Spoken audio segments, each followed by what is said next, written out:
Did you know that in the original Splinter Cell, if you leave Sam idle for too long, he will perform several different idle animations? On very rare occasions, he will even do this.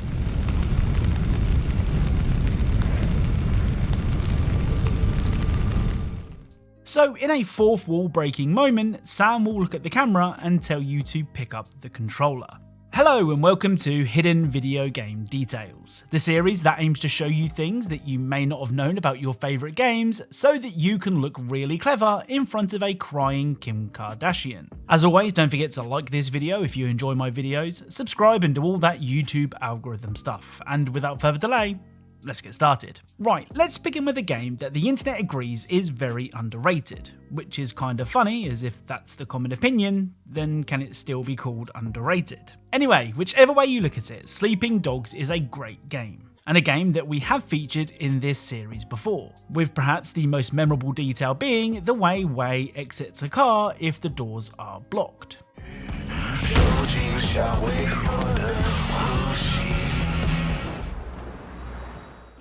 Well, today's Sleeping Dogs detail is a little harder to notice. Club Bam Bam is a nightclub in the game, and as you can imagine, it gets pretty busy when the sun goes down.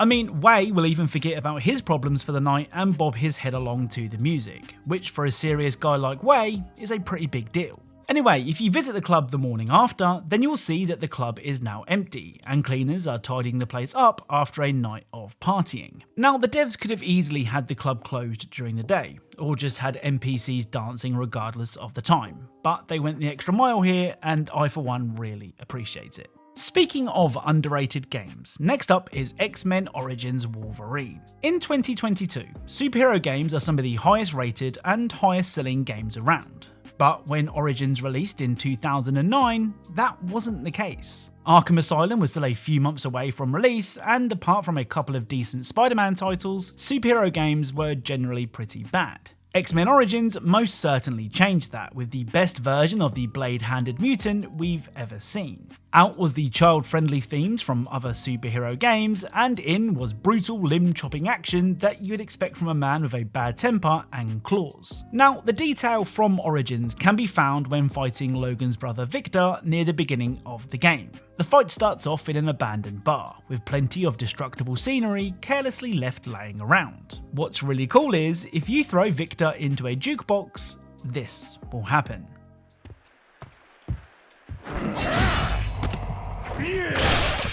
Still think you can take me?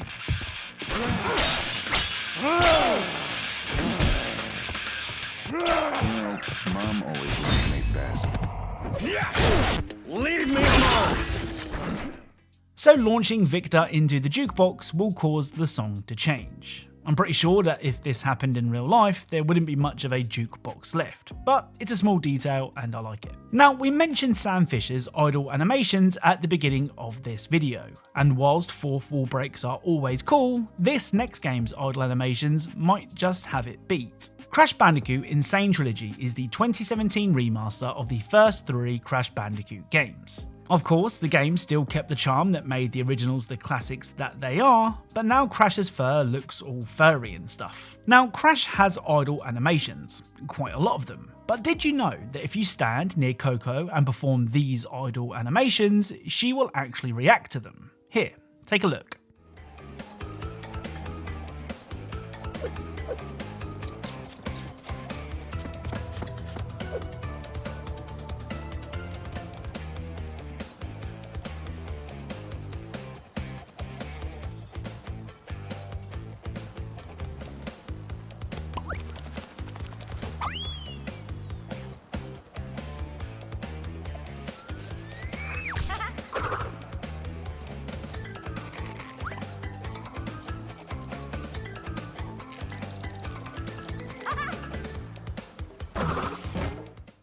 So like I said, Coco reacts to Crash's animations, with my personal favourite being her reaction to Crash tying himself up with his yo-yo. I've said before that I love idle animations in video games, so if a game does make extra effort with their idle animations, then it gets a thumbs up from me. So just when I think that I'm done with Grand Theft Auto 5, someone recommends another detail from the game that just refuses to die.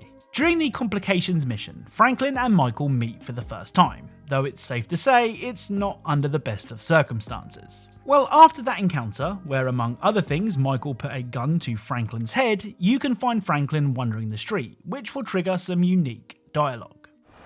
Oh, hey, Michael. Where you turn up from? Oh, hey. Look, I'm sorry you got in trouble with your boss. Hey, you know, I'm sorry I broke into your house. Yeah, you're sorry you got caught. Nah, actually I ain't. You know, one door closes and that shit. Alright, I'll tell you what, let's have a beer sometime. Yeah, for sure, dog. I'll look you up.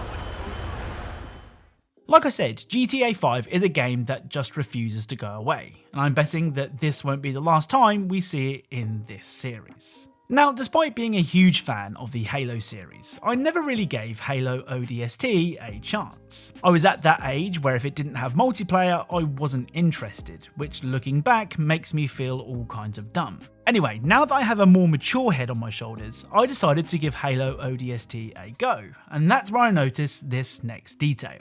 At the start of the game, you find yourself in a drop pod. Buck, the team leader, gives some final words of encouragement. Troopers, we are green and very, very mean!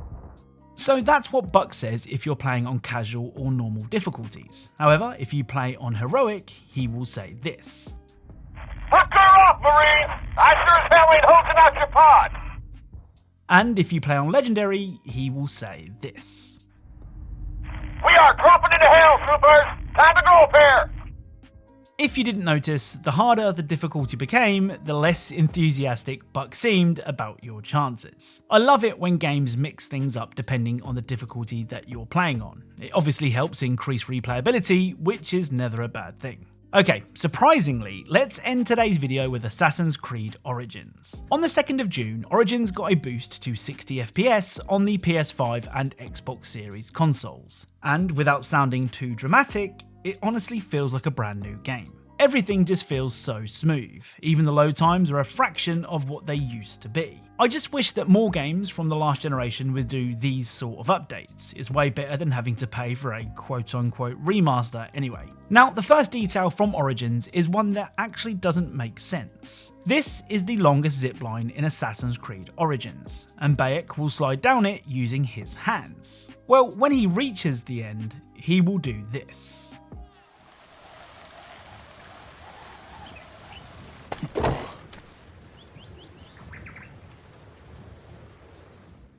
So Bayek will sort of shake his hands, as if they're a little sore. The thing is, if you did this in real life, you wouldn't have any hands left to shake. Rope burn is no joke. So yeah, it's nice that Bayek at least acknowledges his hands hurt, but he should really be looking for a new job, as a no-handed assassin isn't going to be much use. The final detail for today's video features Bayek's eagle, Senyu. Senyu accompanies Bayek on his travels, flying overhead and warning him of any danger. You can control Senyu yourself to help scope out enemy camps or just get a better view of your surroundings. Now, you may know that when in control of Senyu, you can perform a barrel roll by wiggling the left stick.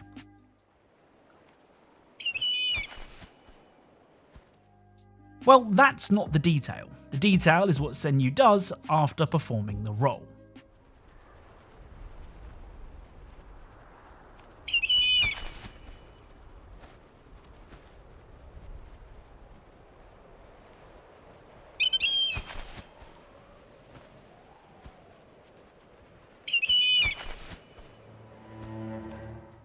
So the roll obviously made Senyu a little dizzy, as you can see her shake her head afterwards to try and catch her bearings. Like a lot of details in today's video, it's very subtle, but really, really cool.